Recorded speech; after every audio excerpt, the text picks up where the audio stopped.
Hello guys, it's Wednesday afternoon. Now I need to apologise just before we start this video quickly. I'm really sorry I wasn't able to upload this video yesterday, but I was at Brighton University yesterday for an open evening, so I didn't actually get time to record and upload and edit and all that stuff. So yeah, that's my apology. So yeah, just a quick spoiler alert before we start. We'll definitely be spoiling Monday night's episode of Gotham, plus possibly the beginning of season 2 and back into season 1, depending on what I need to do. So yeah, I hope you enjoy this this video, guys.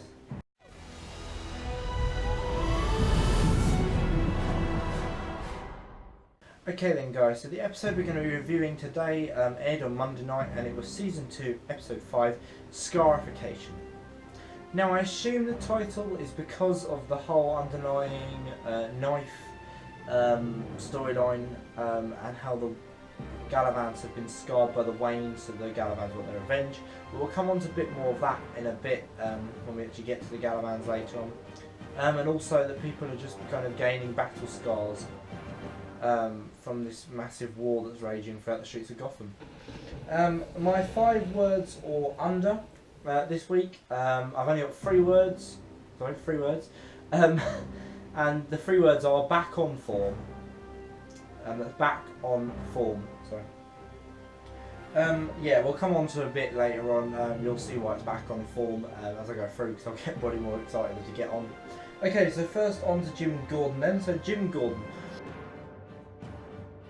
I loved the raid on Penguin's money laundering shop. I thought that was really well executed, and also the raid on the Merc was brilliant. Their little illegal, or the massive illegal weapons kind of wholesaler, where they were buying napalm and guns and bullets and everything else that's illegal. And I thought that Jim Gordon shooting the young arsonist, and then because the young arsonist had wherever he put down his trousers some kind of explosive, and then he just blew up. I thought it was really horrific, but at the same time the shock from Jim and Captain Barnes was hilarious. I thought it was just really funny. Yeah, there was that. The double date with Nigma was really good. I thought that was really well written, really well acted. It had such an interesting dynamic. It felt like it could explode and the fuse could just go off at any time. And then finally, and the interception of Bridget's attack on the Gotham Book Depository has performed well as well with the strike team. I thought it was just really good the way he did everything. He got his men in position, or his men and his woman, his strike force in position. It was all very well executed. Now finally, in Jim Gordon, his decision to endorse Theo Galavan, as mayor. Now I think that's a very bad decision, considering we now know what Galavan's plan is, which I'll come on to a bit later on, but considering we now know his main aim, it's a very bad decision for Jim Gordon to work with Theo on that. Harvey Bullock then. So Harvey this week, again, he had very little to do, but his scenes that he's in are made better because he's in them, because he had some fantastic one-liners this week. For example, like when they're ready to go and when they're looking for the arsonists, and he goes, "Yay, stakeout, I'll buy the donuts." And I just thought it was a brilliant line from Harvey. So on to Captain Nathaniel Barnes. Now, the captain has really grown on me this week. I'm enjoying his plans to clear up the GCPD. I think this is going really well. I think it's going to be interesting to watch him bring down Penguin further. Obviously, that's his ultimate plan at the moment, is to bring down Penguin. And I think by raiding his strategic locations, it's going to bring down the Penguins. It's going to bring down Penguin's morality and also his power, which allows either the Galavants to step up into that position, or allows Nathaniel Barnes to take over more of Gotham. I still can't quite decide whether he is working for the good of the city, or whether he is actually implanted there by Galavan, possibly. I doubt that, but he might have been. You never know. So yeah, there's that. That's Nathaniel Barnes. We're going to add Leslie back in this week, so Leslie Tompkins. Now, she didn't have a lot to do, obviously, this week, but the double date idea, as I said earlier, was very good. I like Leslie's kind of suggestion that he come over, and that was kind of, Jim was a bit shocked that Leslie had invited Nigma and Miss Kringle over, but I think it went really well. And then when she gave advice to Jim about what to do with his power, and kind of, well, actually you could use your influence to have power over the people in Gotham and to help them get respect and things like that. I think she was really good, and she's given him really good advice that he can then go away and use to try and help Nathaniel Barnes clear up the city possibly, and maybe just him himself can get into a higher position from that. I don't know. It's a bit of a weird, you know, it's going to be a bit of a weird. I don't think he's going to be involved in much of a power play, but at the same time, maybe he is. Who knows? So finally, then the strike force on the heroes. The strike force, for me this week, didn't really have a lot to do, but they had a good involvement for the scenes they were in. So they were in all of the raid scenes, and they had a really good point to do. But I was really upset that one of them's been killed already after one. Oh, they've been in it for 2 episodes, and he was burnt to death, which was quite a horrific way to die. But I just feel it's sad that they killed him off after 2 episodes. But maybe then somebody else will step up into his position, and we'll start to see another rise of a hero for Gotham. You know. By the way, guys, all of this controversy stuff, if you feel like you've got a good answer, or you feel like you've got a suggestion that doesn't contain spoilers for people who have watched ahead, post it in the comments below, and I will read them and take them into consideration. Okay, so then on to the villains. So we're going to start with my favourite villain, as most of you know if you watch the rest of the episodes for this series, Penguin. Now Penguin this week, being manipulated is getting to him. Alright guys, I think you'll all agree that watching Penguin being manipulated by the Gallavans is probably sweet revenge for all of us Fish Mooney fans, because it's brilliant watching him just fall apart, basically. But him learning the history of this knife that the Gallavans are trying to get, I think this is devious. I think it's very cunning, because what's he going to do with this plan? Well, it now means that he's got something that he can hold over the Gallavans in order to manipulate them into maybe giving his mother back. Who knows? That's going to be quite interesting. But the highlight of the episode for me, for Penguin, was him chopping off Butch's hand. It was brutal, but it was quite... I don't know, there was something about it that was really quite interesting. Watching Penguin go, well look, if we infiltrate the Gallavans enough, we can find out where my mother is. And the only way he can actually do that now is by making them think that he's been mistreating Butch. So he had to do it, and hopefully Butch will understand that, and hopefully it won't backfire on Penguin, and Butch will actually start working for the Gallavans and actually like it, so that he ends up betraying Penguin. Who knows? It's a city of betrayal, it's a city of rivalry, it's a city of darkness, Gotham is. So we've got to watch out for any unexpected twists and turns like that, I think. So then Butch Gilzine himself. So Butch this week had more involvement. I think that's much better, because it gives him a lot more to do, and it means that we get to see some brilliant character moments from him. Because I think I'm actually starting to wonder whether his cleansing that he got in season 1 by Victor Zsasz before he came to work for Penguin, I'm wondering if that's starting to wear off a bit, because it does seem to me that he is a lot less quick to obey Penguin now than he was at the beginning of season 2 and certainly at the end of season 1, which is to me quite enjoyable, because it means that yes, Butch may actually betray Penguin as he betrayed Fish Mooney. But I don't know, I think that's going to make for interesting viewing over the next couple of weeks. So Selina Kyle.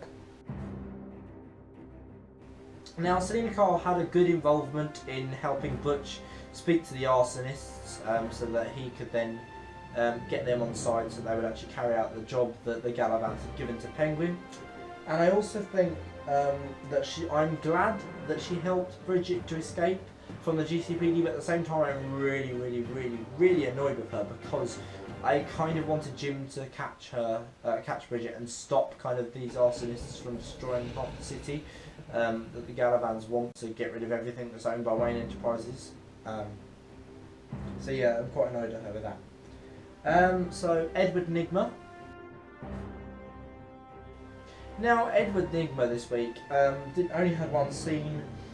Obviously it was a double date, and he was almost normal, which was really weird. So I'm wondering whether Kristen Kringle actually brings out this normal side in him that we haven't actually yet seen. We've seen more of this kind of freakish man who's been trying to wrestle. He loves riddles, but then he's been trying to wrestle with his own self-doubt after the murder of Officer Geordie back in season 1.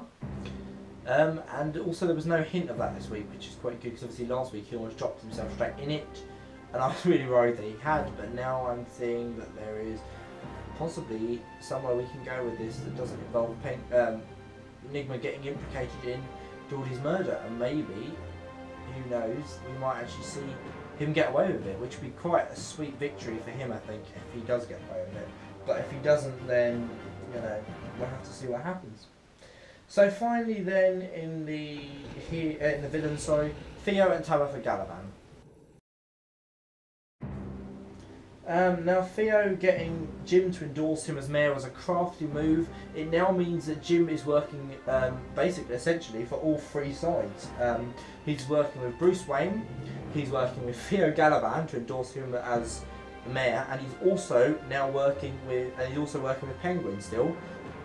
Ish a little bit. I know he's not working with Penguin as much, but he's still essentially working with Penguin as well, which is going to be chaos for Jim to battle morally with this mixture of people.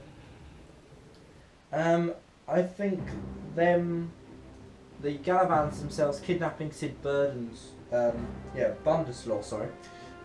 If you remember, Sid Bunderslaw for the first season was the one that Bruce got Selina to steal the key from his safe so that he could go in there and find out what kind of illegal activities Wayne Enterprises was up to.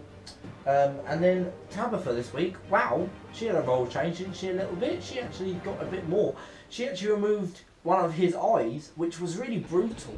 But at the same time, it obviously was needed to advance the plot so they could get into the vault to get the knife back. And I think trying to get this knife back is interesting for the main reason of the history behind it, but also the fact that what's Theo going to do once he's in possession, or now he's in possession of this knife. And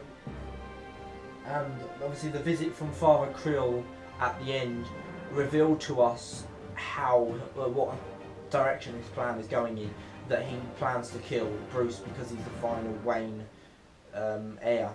And obviously the family history between the Waynes and the Galavans before they changed the name to Galavan, all that situation was just messed up. I'm not going to go into detail with that now because it's quite a long story and it would add a couple more minutes on it. I don't want to do that.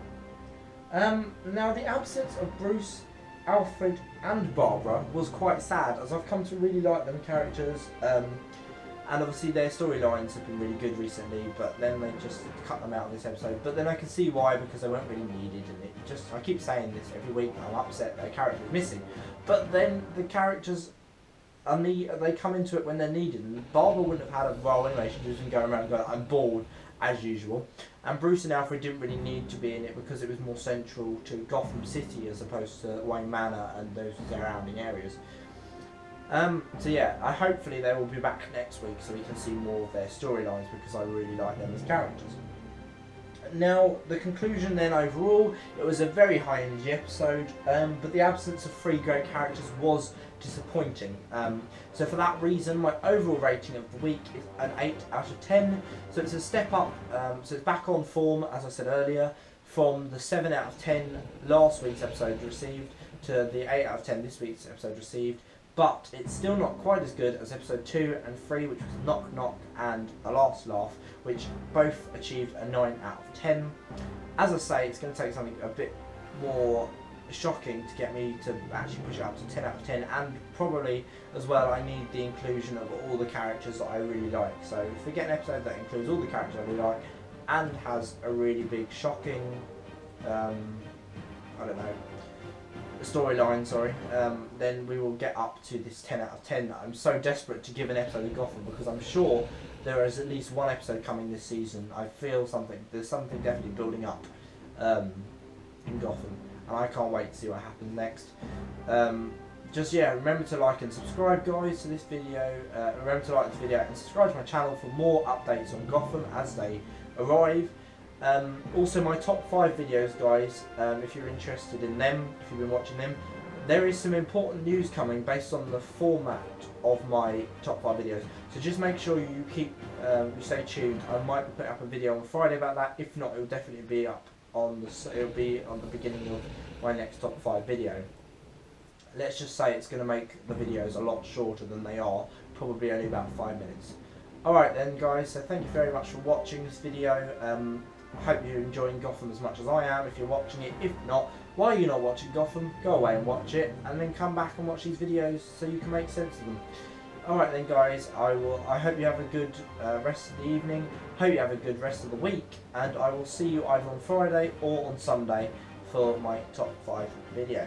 Alright then, guys, see you later, bye!